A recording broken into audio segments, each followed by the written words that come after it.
अवतरणं गुरुशरणम् अवतरणं गुरुशरणम् अवतरणं गुरुशरणम् अवतरणम्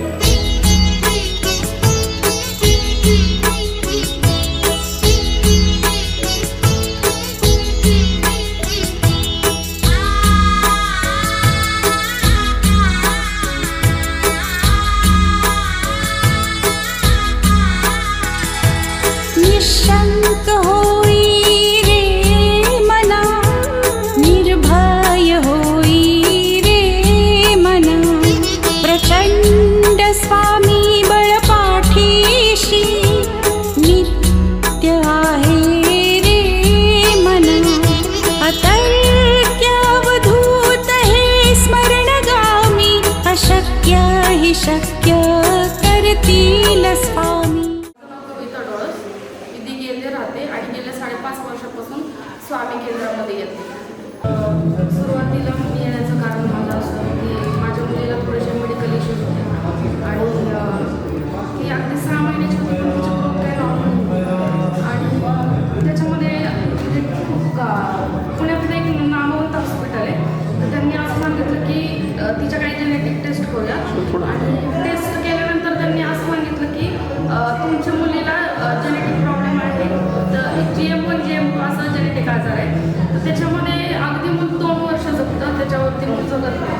आणि त्यावेळेस ना म्हणजे समजलंच नाही की आयुष्यात आता पुढं काय करायचं. एक तर लग्नाच्या 2-3 वर्षानंतर म्हणजे बाळ आम्हाला झालं होतं आणि त्यात असं डॉक्टरने सांगितलं आणि असंही सांगितलं की आयुष्यात पुन्हा मुलगा होऊ दे, झालं तर असंच प्रॉब्लेम होऊ शकतो.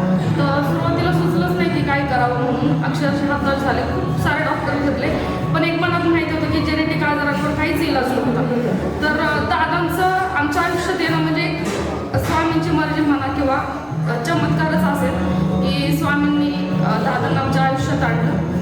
अचानक मोबाईल स्वामींची गाणी ऐकता ऐकता दादांच्या चॅनलचं नोटिफिकेशन पडलं. स्वामी संकेत म्हणून एक चॅनल आहे दादांचं. तर असेच त्याच्यामध्ये टेस्टिमनीज बघता बघता माझ्या मनामध्ये असं वाटलं की हे स्वामींचंच मर्जी आहे की मी तिथं जावं आणि माझ्या प्रश्नाची मला उत्तरं मिळते की असं का होते. तर दादांची अपॉइंटमेंट मिळाली आणि मी दादांच्या समोर गेले. रात्रीचे जवळपास 12 वाजता माझ्या अपॉइंटमेंट आले आणि दादांशी बोलता बोलता मला फक्त इतकंच विचारायचं होतं की डॉक्टर तर सांगतात की आम्ही तुमची काहीच मदत करू शकत नाही, तुमची मुलगी 1-2 वर्षाच्या जास्त जगू शकत नाही. आणि इतकं झाल्यानंतर मला फक्त इतकंच विचारायचं होतं की माझ्या मुलीच्या आयुष्यात म्हणजे आयुष्य किती आहे आणि तिला असं का होते, इतकंच विचारायचं. कारण आपण म्हणतो ना की ज्यावेळेस डॉक्टर मदत नाही करू शकत तर आपण देवाचा धावा करतो की देव आपलं काहीतरी मदत करेल. तर मी असंच गेले आणि फक्त इतकंच विचारलं की माझ्या मुलीचं आयुष्य किती. तर त्यावेळेस दादा असं तर म्हणजे दादाच होते की ते म्हणाले की ताई तू असं का म्हणते की तिचं आयुष्य एवढंच आहे. मी सांगतो तुला की मेडिकल सायन्स काय म्हणते हे मला माहिती नाही, पण 99% मी गॅरंटी घेतो की तिचं आयुष्य खूप मोठं आहे. मी इतकंच ऐकलं तर मला इतका आनंद झाला की असं होऊ शकतं का म्हणून. तर त्याच्यानंतर त्यांनी आम्हाला सांगितलं. मी म्हटलं मग असं का होतं आहे. डॉक्टर तर म्हणाले की तिचं आयुष्य 2 वर्षाच्या जास्त जगू शकत नाही. तर मग असं का होतं तुम्ही सांगू शकता. मग त्यावेळेस दादा 2 मिनटं गप्पा बसले आणि त्यांनी सांगितलं की तुमच्या घरामध्ये जे दगडाचे देव आमच्या पूर्वीपासून घरामध्ये होते, तर त्यांनी अगदी सायंटिफिक पद्धतीने आम्हाला ते समजून सांगितलं की जर तुम्ही घरामध्ये दगड म्हणजे शनीचा रूप असतं, तुम्ही जर घरामध्ये दगडाची पूजा केली तर असे प्रॉब्लेम होतात. आणि माझी मुलगी त्यावेळेस 6 महिन्यांचीच होती आणि ते म्हणाले की तू फक्त ते घरामधून काढ आणि त्याला त्याची योग्य जागा दे आणि त्याच्यानंतर बघ. आणि अगदी ते काढल्यानंतर 15 दिवसामध्येच मुलीमध्ये इम्प्रूव्हमेंट व्हायला लागली. अगदी हे अशक्य वाटणारी गोष्ट आहे की असं होऊ शकत नाही, पण ते आम्ही एक्सपिरियन्स केले की खरंच ते देव तिथून काढल्यानंतर त्यांनी सांगितलं की तुम्ही त्याला उघड्या छताखाली एक मंदिरासारखं बनवा आणि तिकडं ठेवा, ती त्याची योग्य जागा आहे. ते काढल्यानंतर तुम्हाला फरक दिसेल.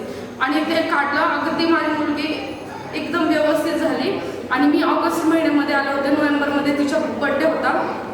ते अगदी नॉर्मल मुलांसारखी झाली, काहीही तिला प्रॉब्लेम नव्हता. दादांचं येणं म्हणजे आमच्या आयुष्यात खरंच खूप मोठी गोष्ट आहे. त्यांचे आशीर्वाद राहावं एवढीच इच्छा. तुमचं नाव घेऊ इच्छितो. सद्गुरू श्री अतुलदादा समर्थ आणि श्री स्वामी समर्थ महाराज प्रसन्न. मी अतुलदादांची जवळपास गेली 17 वर्ष जुडलेलो आहे. माझं सुरुवात त्यांच्याबरोबर एकदम कॉलेजच्या स्टार्टिंगच्या डेजमध्ये झाली. ओळखतो मी त्यांना लहानपणीपासून. एकदमच ज्या वेळेला मी सुरुवात केली त्यांच्याबरोबर कम्युनिकेशन करायला, आय थिंक सो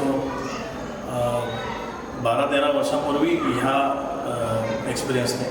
त्याच्यामध्ये मी डायरेक्ट माझ्या लग्नाचा एक अनुभव तुम्हाला सांगू इच्छितो. माझं लव्ह मॅरेज आहे आणि ज्यावेळेला मी अतुलदादांकडे पहिल्यांदा तिला आणलं होतं दाखवायला भेटवायला, त्यावेळेला त्यांनी सांगितलं डायरेक्टली की हीच तुझी होणारी मिसेस आहे.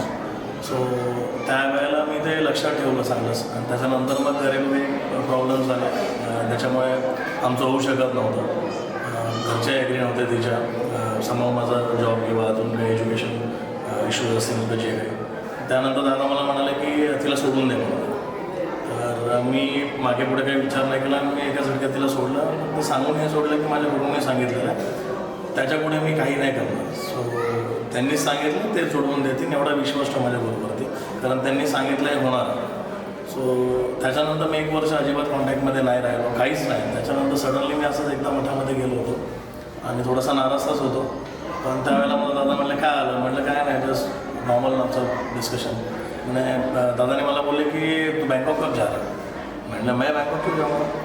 तो मैंने जाए 15 दिन में तेरे को कॉल आएगा तो बैंकॉक जा रहा है. मी म्हटलं मेरे को नहीं जाने का. सो सडनली आफ्टर 15 डेज मला खरंच इंटरव्ह्यूचा कॉल आला. प्रोफेशनली मी मेकॅनिकल इंजिनियर आहे.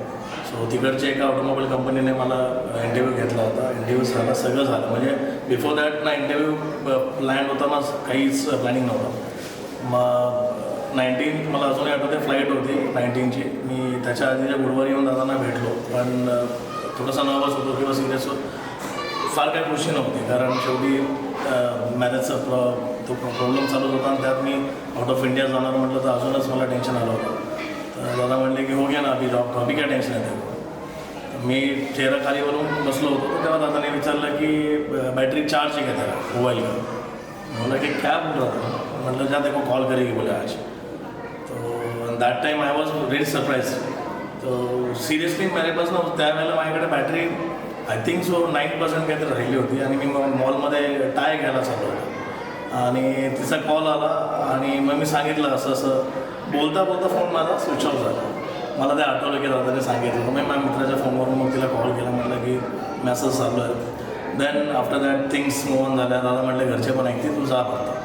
मग मी गेलो 2 महिन्यात माझं कोर्ट मॅरेज झालं. तिचे वडील ऐकले, सगळे नॉर्मल झालं. परत येऊन फेब्रुवारीमध्ये लग्न केलं आणि प्रॉपर वेल मी चालू केलं. हा माझा पहिला लग्नाचा अनुभव. सेकंड एक्सपिरियन्स माझा बिझनेसच्या बाबतीतला. सो आधीपासूनच डोक्यामध्ये होतं की बिझनेस करायचा. सो आय थिंक त्यावेळेला माझं 27 एज होतं. मी बँकॉकलाच होतो. मी दादांना कॉल केला की दादा नाही जमत आहे, मला बिझनेस धंदा करायचा आहे. तर बोला आजा फिर वापस. म्हटलं देख दादा मी आहे का. म्हटलं नाही आजा. मी रिटर्न आल्यानंतर त्यांनी मला कंपनीचं नाव दिलं. नॉटबिट्स प्रायव्हेट लिमिटेड अशी कंपनी काढली. त्यावेळेला समाव कंपनी शॉर्ट स्पॅनमध्ये रन करून मी थोडं पुढे गेलो. इन्व्हेस्टमेंट्स आणल्या, सगळं काय झालं. पण त्यावेळेला मी ऑइलचा बिझनेस चालू केला होता आणि दादांचं म्हणणं होतं की इम्पोर्ट एक्सपोर्टमध्ये करायला पाहिजे होतं, पण समाव मी त्यांचं ऐकलं नाही आणि मी एक नमकीन इंडस्ट्रीमध्ये उतरलो आणि स्वतःचा फरसांचा कारखाना उघडला. आणि त्यावेळेला एक खूपच भयानक असा अनुभव माझ्या लाईफमध्ये झाला. माझ्या फॅक्टरीमध्ये एक डेथ झाली होती आणि मी जस्ट मयत करून म्हणजे ऑलमोस्ट वाइंडअपच झालं होतं माझं सगळं. फॅक्टरीत नुकसान वगैरे पण भरपूर झालं होतं आणि मी सगळं करून मयत इन द सेन्स ते डेड बॉडीला ॲम्ब्युलन्समध्ये टाकून गावी पाठवलं. थोडेफार पैसे दिले मी त्यांना, त्याच्या घरच्यांना, कारण त्या लेबरची डेथ माझ्या फॅक्टरीत झाली होती. तिकडून मी मठात आलो रात्रीचे 12 वाजता आणि मी अचानक अपॉइंटमेंट ती घेतली. दादा होते. दादा म्हणले की घरचाच आहे, आपण दोघंच थांबू, बाकीच्यांना पाठवून दिलं दादाने. मी शेवटी एकदम थांबलो होतो. 12 वाजता माझी अपॉइंटमेंट सुरू झाली. दादा आणि मी बसलो होतो. तर मी माझं फरसांचं पॅकेट त्यांच्या हातामध्ये दिलं आणि त्यांना सांगितलं की दादा हे मला डीमार्टमध्ये लॉन्च करायचं आहे. तर त्यांनी डोळे बंद केले.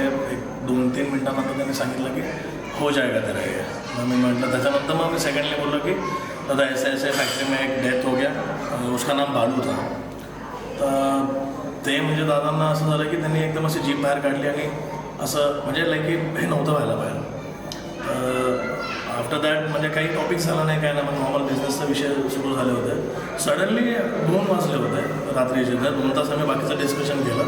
2 वाजल्यानंतर दादांनी मला अचानक तो टॉपिक परत काढला की जो गेला त्याचं नाव प्रकाश चव्हाण होता का. मी म्हटलं हो. म्हणजे त्याचे स्लीव्स असे वरती होते का इथपर्यंत. मी म्हटलं हो.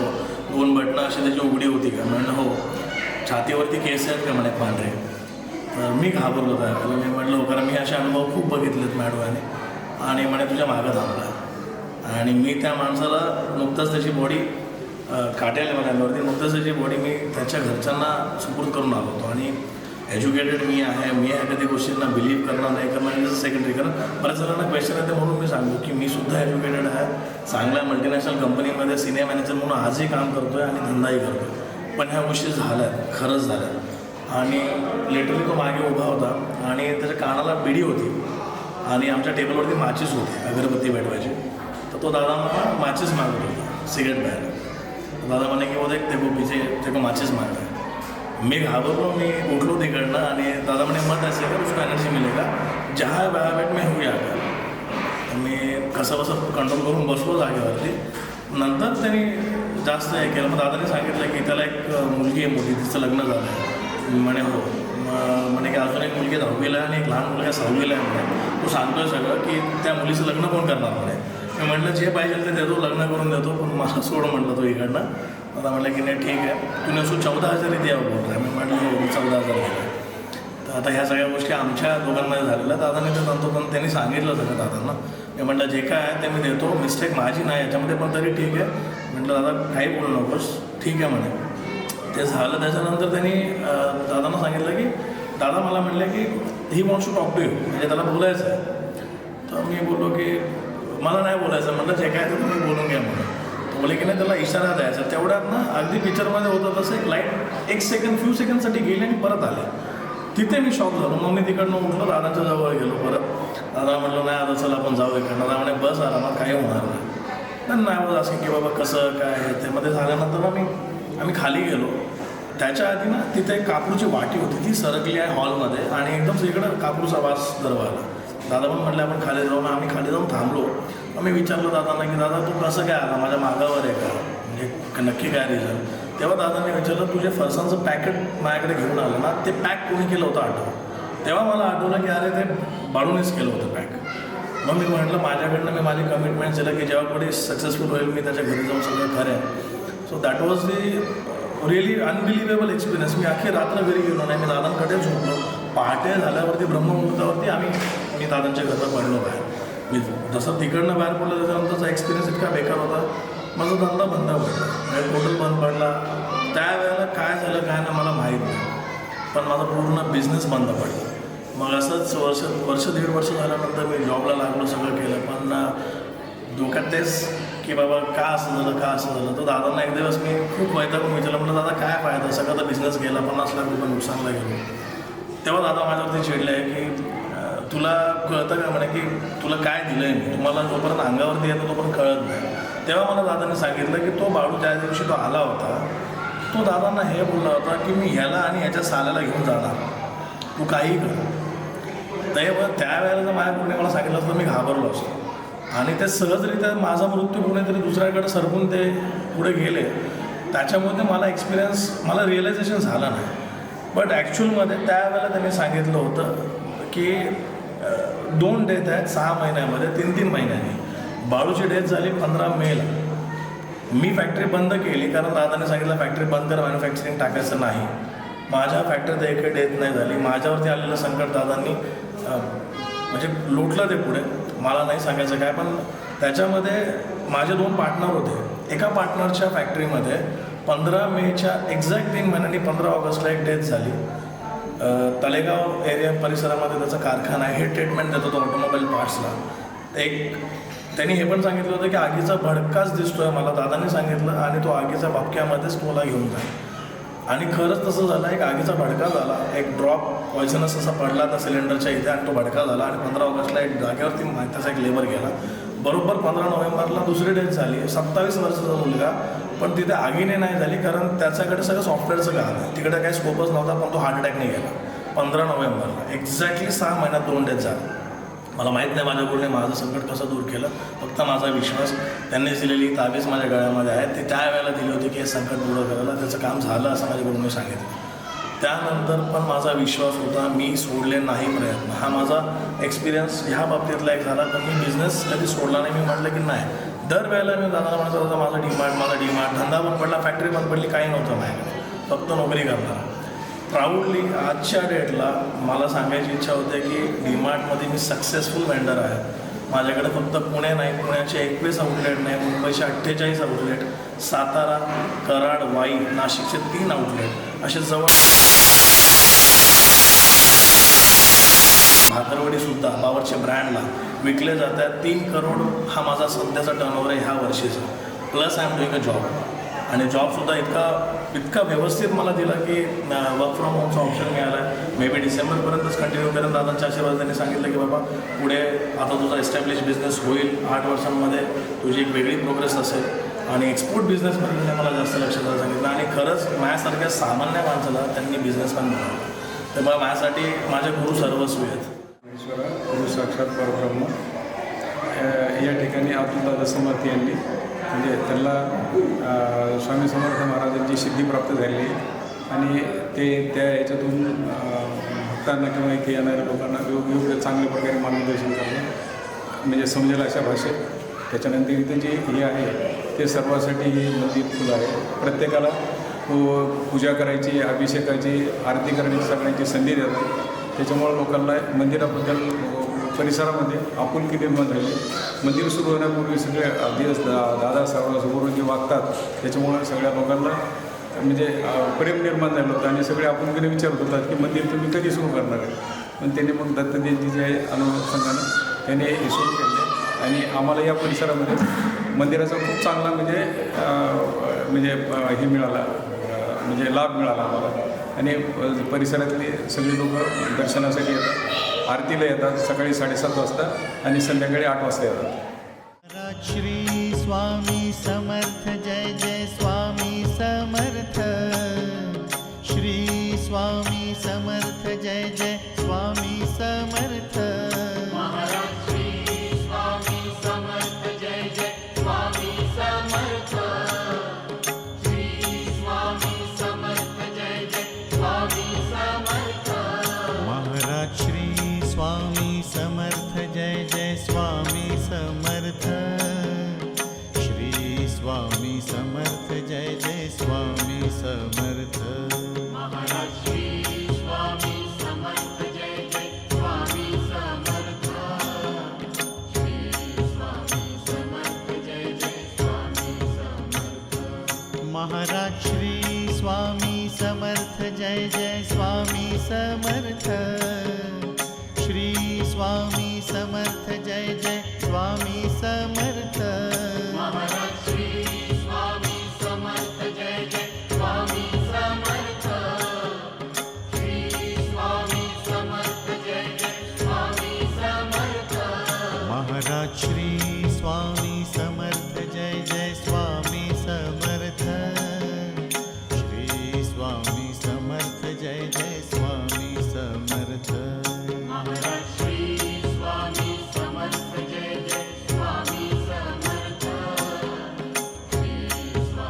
समर्थ जय जय स्वामी समर्थ.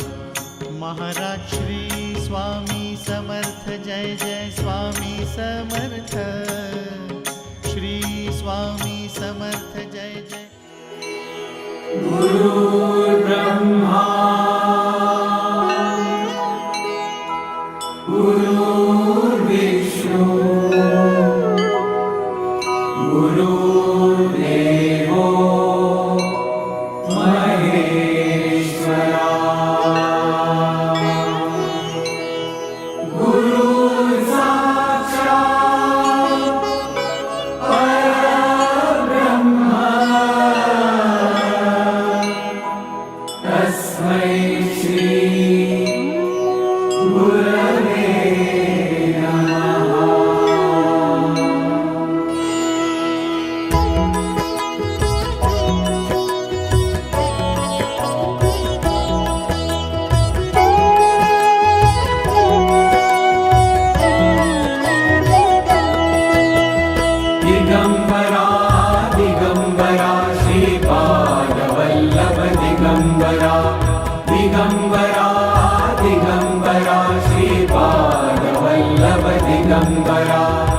दिगंबरा दिगंबरा श्रीपादवल्लभ दिगंबरा दिगंबरा दिगंबरा श्रीपादवल्लभ दिगंबरा दिगंबरा दिगंबरा श्रीपादवल्लभ दिगंबरा दिगंबरा दिगंबरा श्रीपादवल्लभ दिगंबरा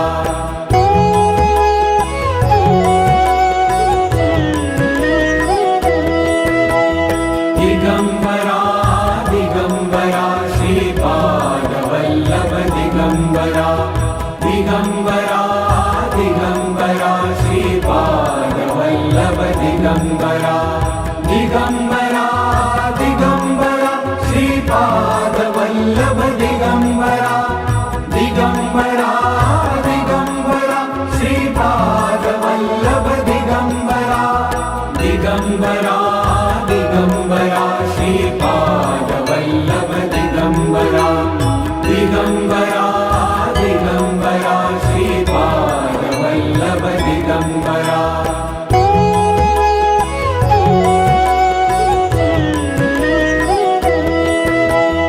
दिगंबरा दिगंबरा श्रीपादवल्लभ दिगंबरा दिगंबरा दिगंबरा श्रीपादवल्लभ दिगंबरा दिगंबरा दिगंबरा श्रीपादवल्लभ दिगंबरा या केंद्राचं या मंदिराचं मुख्य मी अंजोर फाउंडेशन स्थापन केली. अंजोर फाउंडेशन स्थापन करण्याच्या पाठीमागे एक असं होतं की आपल्याला एक मंदिर पण स्थापन करायचं आहे, एक शैक्षणिक संस्था पण स्थापन करायची आहे आणि एक वैद्यकीय संस्था पण स्थापन करायची. पण त्याचा बेस म्हणून मी एक मंदिर म्हणून स्टार्ट केलं. त्यातून आपल्याला फंडिंग जे आहे ना त्यातून आम्ही स्टार्ट करणार आहोत. ते मंदिर प्लस मंदिर हॉस्पिटल्स या शैक्षणिक शाळा असेल जे म्हणतात जे गरिबांना सामान्य लोकांना इथं शिक्षण भेटेल. आमच्या मंदिरामध्ये मुख्य असं आहे की आम्हाला इथे सगळ्यांना अधिकार देतो आरतीचा पूजेचा. इथे मंदिर सर्वांचं आम्ही एक सामान्य लोकांनी हे मंदिर बांधलं. प्रश्न पडतो लोकांना अंजोर फाउंडेशन म्हणजे काय. अंजोर फाउंडेशन मला लोक म्हणतात की स्वामींची कृपा आहे माझ्यावरती. तर मला दृष्टांतासारखं झालं होतं की यांचा अंजोर म्हणून एक शब्द आहे तो खरं म्हणजे बंगाली शब्द आहे. अंजोर म्हणजे एनलाइटमेंट म्हणजे आपल्या यातून सगळ्यांना एनलाइटन करायचं. इथं अंधश्रद्धेच्या विरुद्धच बोलतो मी. कुणी अगर विचार सांगितलं की आमच्याकडे हे आहे काय म्हणतात करणी शरणी अशा काही गोष्टी आहेत तर मी लोकांना सांगतो की करणी शरणी असेल तर आमच्यासारखे जे स्पिरिच्युअल लोक आहेत ते बॉर्डरला जातील आणि लिंबूडाव करतील आणि ॲम्युनिशन पण संपतील. तर असं करणी शरणी असं कुठेच नसतं. तुमची श्रद्धा जी निर्मळ असेल तर तुम्हाला देव नक्कीच देतो. तर ह्यातून आम्ही अंजोर फाउंडेशननी एक त्रिमूर्ती शक्तीपीठ स्थापन केलं. आजच्या त्याचा एक आमचं 14 वर्षापूर्वी 15 वर्षापूर्वी मला स्वामींनी असं सांगितलं होतं की तुझं मंदिर होईल एक जिथे मीच नाही तर बाकीचे दत्त महाराज पण होईल. पण आम्ही एकमुखी दत्त महाराजांना मानतो. तर एकमुखी दत्त महाराज बस साईबाबा व गजानन महाराज देखील माझ्यावर स्थापित कर. तिथून आम्हाला 15 वर्षानंतर हे एक मंदिर तयार झालं आमचं. आणि या मंदिरामध्ये असं वाटतं की आम्ही सगळ्यांना अधिकार द्यावा. प्रत्येक पूजेसाठी प्रत्येक भक्त इथं असलेला असतो. तर इथे पूजा हे सगळं प्रत्येकाचा अधिकार म्हणून आम्ही देतो. इथे आपण निर्मित करू शकतो.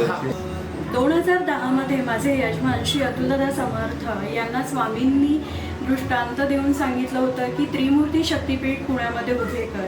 आणि त्यांनी दत्त महाराज त्रिमूर्ती शक्तीपीठ हे पिंपळेबुरू पुणे येथे स्थापन केलेलं आहे. जे अगदी सर्वसामान्य माणसांचं आहे. सर्वसामान्य भाविक एकत्र येऊन आज हे मंदिर आम्ही उभं केलेलं आहे.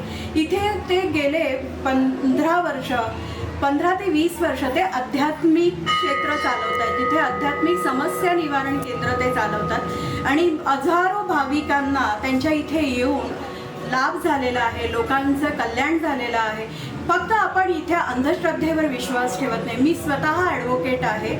रुपारेल महाविद्यालयामधून माझं एज्युकेशन झालेलं. माझे मिस्टर स्वतः ते BCom आहे आणि प्लस ते सॉफ्टवेअर त्यांनी केलेलं आहे. सॉफ्टवेअर इंजिनियर आहेत ते. ग्राफिक डिझायनर ते आहे. तर 6 सिग्मा ब्लॅक बेल्ट त्यांचं झालेलं आहे. म्हणजे आम्ही अंधश्रद्धेवर विश्वास ठेवत नाही.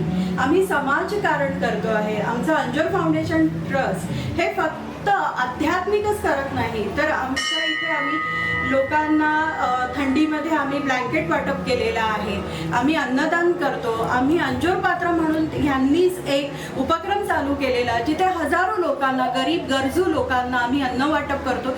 स्वतः आम्ही एकत्र येऊन अन्न शिजवतो. प्रत्येक गोष्टीची इथे काळजी घेतली जाते. जे आपण स्वतः खातो तेच आम्ही स्वतः बनवून ते लोकांपर्यंत नेतो. आजचा महाप्रसादही आम्ही सगळ्यांनी एकत्र येऊन बनवलेला आहे. प्रत्येक गोष्टीची इथे दक्षता घेतली जाते. त्यामुळे मला असं वाटतं की हे सर्वांचं मंदिर आहे. प्रत्येक भाविकाचा इथे अधिकार आहे. प्रत्येक भाविकांनी इथे यावं आणि दर्शन घ्यावं. कुठलीही अट नाही आहे, कुठलेही शासन नाही आहे आणि कुठेही इथे तुम्हाला दर्शनासाठी फीज नाही आहे, काही नाही आहे, विनामूल्य दर्शन आहे. तर मला असं वाटतं की महाराष्ट्रातच नाही तर देशातून लोक आपल्या इकडे येतात समस्या निवारण केंद्रामध्ये त्यांच्या. त्यामुळे आजही लोक कोल्हापूरपासून लोक आलेली आहेत दर्शनासाठी. फक्त का तर लोकांना इथे रिझल्ट्स मिळालेले आहेत. आज हे मंदिर थोडेसे काही गोष्टी अधुऱ्या राहिलेल्या आहे, जसं पेंटिंग आहे, कळसाचं कळस स्थापन व्हायचं आहे. तर मला सर्व दत्त संप्रदाय, स्वामी समर्थ, गजानन महाराज, साईबाबा ह्या सर्व संप्रदायाच्या लोकांना मला आज विनंती करायची आहे दत्त जयंतीनिमित्त की आपण नक्की सढळ हाताने आम्हाला मदत केली तर आज हे मंदिर पूर्ण होईल. आणि इथले समोरचे जे 2 गुंठे आहेत तेही आम्हाला मंदिरामध्ये घ्यायचे, कारण का तिथे अतिक्रमण किंवा दुसऱ्या गोष्टी होऊ नये म्हणून की आपल्या मंदिराचा परिसर हा स्वच्छ असावा आणि प्रत्येक गरजू आणि वृद्ध व्यक्तींना सगळ्यांना इथे येता यावं हीच यामागची भावना आहे. मंदिर स्थापना ज्या वेळेला झाली त्याआधी आपण गाभाऱ्याच्या खालती नामस्मरण पुस्तिका स्थापन केल्या होत्या, ज्या अखंड महाराष्ट्र नाही तर महाराष्ट्राच्या बाहेरून लोकांनी नामस्मरण पुस्तिका हाताने लिहून पाठवल्या होत्या, ज्याचा आपण सोहळा साजरा करून आपण त्या नामस्मरण पुस्तिका तिथे स्थापन केल्या आहे, जेणेकरून आपली ऊर्जा ही पूर्ण या मंदिरात पसरावी आणि आपल्याला आणि आपल्या कुटुंबाला म्हणतात ना की नामस्मरण केल्याने आपल्या 7 पिढींना त्याचा उद्धार होतो. तसंच आपण ती नामस्मरण पुस्तिका स्वहाताने लिहिल्यामुळे त्या लोकांनाही आणि त्यांच्या 7 पिढ्यांनाही त्याचा लाभ व्हावा हीच भावना श्री अतुलदादा समर्थ यांच्या मनामध्ये होती. आज आपण जो प्रसादही करतो तो पहिला प्रसादाचा मान हा गरजू गरीब व्यक्तींना दिला जातो आणि त्यानंतर सामान्य आपल्या भक्तांना तो दिला जातो.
जाऊनिया आनंद स्वस्वरूपी राहे गंग मोक्ष जलधारी निज डोळा श्रीरंग डोळा श्रीरंग आरती साई बाबा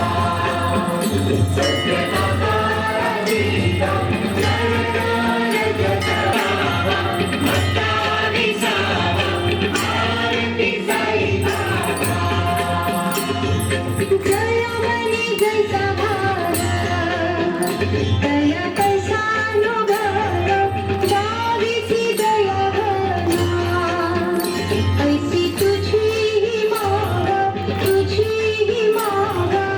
आरती साई बाबा सौख्य दातारा जीवा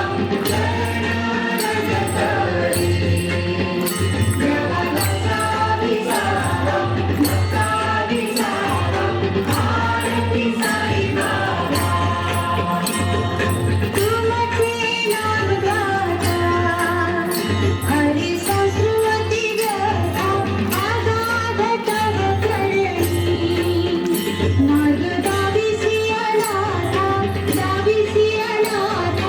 आरती साई बाबा सौख्य दातारा जीवा चरणाल जगणी प्रभादासा विसावा भक्ता विसावा आरती साई बाबा चरणाल जगणी प्रभादासा विसावा भक्ता विसावा आरती साई बाबा आठा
कामान् कामकामा राजाय नमः ॐ स्वस्ति साम्राज्यं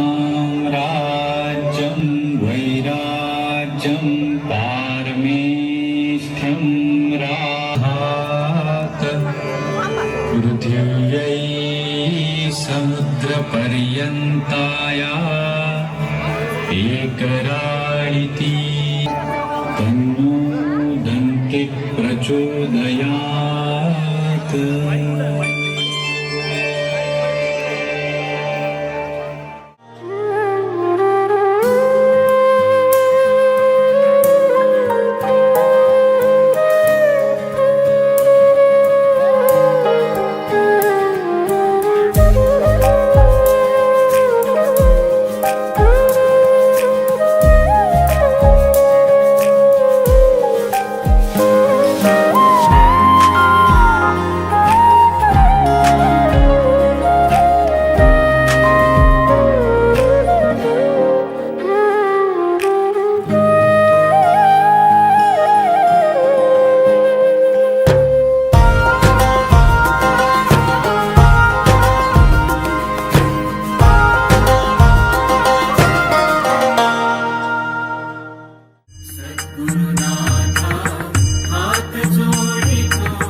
निशिदिनी श्रमसी मम हितार्थ तू किती तुझ शिण देऊ हृदयी वससी परिणच दिससी कैसे तुझ पाहू